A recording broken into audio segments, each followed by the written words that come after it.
नमस्कार दोस्तों, बहुत स्वागत है आपका हमारे चैनल ऑल इन वन में। भारत में एक बार फिर से चीतों की दहाड़ गूंजेगी।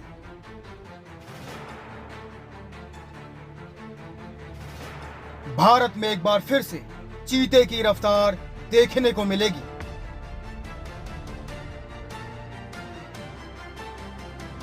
भारत में एक बार फिर से जंगलों में चीतों का राज होगा।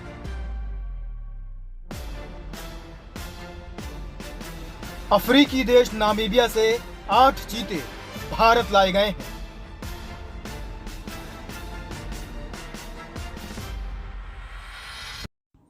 इन चीतों को मध्य प्रदेश के कूनो नेशनल पार्क में रखा गया है। लेकिन यहां सवाल यह उठता है कि कभी भारत के जंगलों में राज करने वाले, कभी भारत में अपना दबदबा मनवाने वाले, कभी अपनी दहाड़ से कोसों दूर तक लोगों को थर्रा देने वाले चीते आखिर भारत से खत्म कैसे हुए?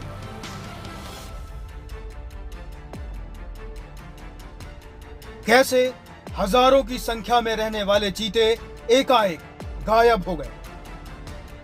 कौन था वो राजा जिसने आखिर चीतों का शिकार किया? ये वो सवाल हैं जो आज हर किसी के मन में उठ रहे हैं।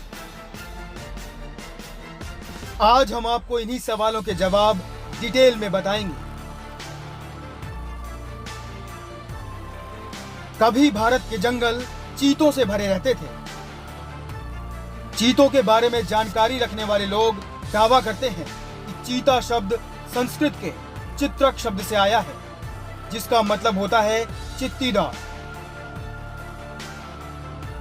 माना जाता है कि भारत में किसी जमाने में 1000 से ज्यादा चीते हुआ करते थे। बॉम्बे नेचुरल हिस्ट्री सोसाइटी के पूर्व उपाध्यक्ष दिव्य भानु सिंह द्वारा लिखी गई किताब the end of the trail the चीता इन इंडिया के मुताबिक मुगल बादशाह अकबर के पास 1000 चीते थे। वो इनका इस्तेमाल हिरन और चिंकारा का शिकार करने के लिए किया करते थे। किताब में यह भी दावा किया गया है कि अकबर के बेटे जहांगीर ने चीतों के जरिए 400 से ज्यादा हिरन पकड़े थे। इस दौरान राजा महाराजा चीते का शिकार किया करते थे। इनकी खाल से मुनाफा कमाने के लिए इन्हें मारा भी जाता था। इसके कारण भारत में लगातार चीतों की जो संख्या थी वो कम होती चली गई। ब्रिटिश शासन में चीते गांव में घुस जाते थे और डर कर ग्रामीण इन्हें मार दिया करते थे। ये सारे कारण की वजह से भारत में चीते कम होते चले गए और खत्म होते चले गए।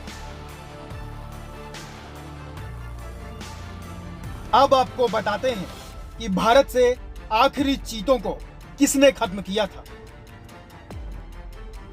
भारत में आखिरी 3 चीतों का शिकार करने वाले राजा का नाम रामानुज प्रताप सिंह था। इन्होंने साल 1948 में भारत में बचे आखिरी 3 चीताओं का शिकार कर उन्हें मार डाला था। इसके बाद भारत में कभी भी चीते नहीं देखे गए और साल 1952 में काफी खोज करने के बाद भारत सरकार ने चीतों को विलुप्त घोषित कर दिया। अब यह जानना जरूरी है कि आखिर रामानुज प्रताप सिंह ने चीतों का शिकार क्यों किया था। अंबिकापुर के जंगलों से सटे कुछ गांव में चीतों का आतंक था। चीतों ने गांव में डर और भय का माहौल बना रखा था। गांव के जानवरों को चीते शिकार कर लिया करते थे और उनको मार दिया करते थे। इस कारण वहां पे रहने वाले ग्रामीण काफी डरे हुए थे और उनको इस बात का भी डर था कि कहीं चीते उनका भी शिकार न कर लें। डर से सताए स्थानीय लोगों ने इसकी जानकारी राजा रामानुज प्रताप सिंह देव को दी। खबर मिलते ही राजा चीतों के शिकार पर निकल पड़े। राजा रामानुज ने अपनी बंदूक से एक एक कर 3 चीतों को ढेर कर दिया। तस्वीर में आप देख सकते हैं कि कैसे राजा 3 चीतों के शवों के साथ खड़े होकर फोटो खिंचाते नजर आए थे। हमें पूरा यकीन है कि अब आपके मन में ये सवाल जरूर उठ रहा होगा कि आखिर राजा रामानुज प्रताप सिंह कौन थे। तो आइए आपको बताते हैं कि कौन थे राजा रामानुज प्रताप सिंह, जिन्होंने भारत में आखिरी 3 चीतों का शिकार किया था। राजा रामानुज का जन्म 1901 में हुआ था। वो छत्तीसगढ़ के कोरिया के आखिरी राजा भी थे। उनके पिता का नाम शिवमंगल सिंह देव था। छोटा नागपुर की राजकुमारी दुर्गावती देवी के साथ उन्होंने 1920 में शादी की थी। राजा रामानुज प्रताप सिंह देव इलाहाबाद यूनिवर्सिटी से ग्रेजुएट थे। राजा रामानुज में शुरू से ही देशभक्ति टूट टूट कर भरी थी।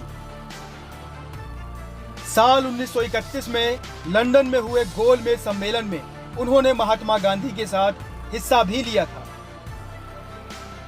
राजा रामानुज 1909 में महज 9 साल की उम्र में राजा बन गए थे। वो कोरिया स्टेट के आखिरी महाराजा थे और उनके बेटे रामचंद्र सिंह देव एमपी सरकार में मंत्री भी रह चुके हैं।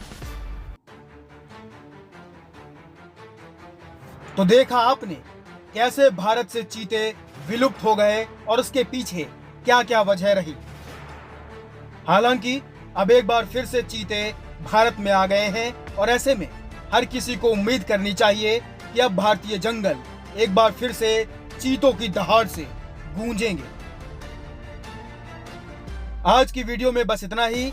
आपसे मुलाकात होगी एक नई वीडियो में। अगर आपको हमारी वीडियो पसंद आई है तो इसे लाइक करें और चैनल को प्लीज सब्सक्राइब करना बिल्कुल ना भूलें। कमेंट करके बताएं कि आखिर भारत में चीते कौन से देश से लाए गए हैं। आप सब अपना बहुत ख्याल रखिए। हमारे चैनल में मुद्दा उठेगा वो जो कहेगा आपका मन। देखते रहिए ऑल इन वन। धन्यवाद।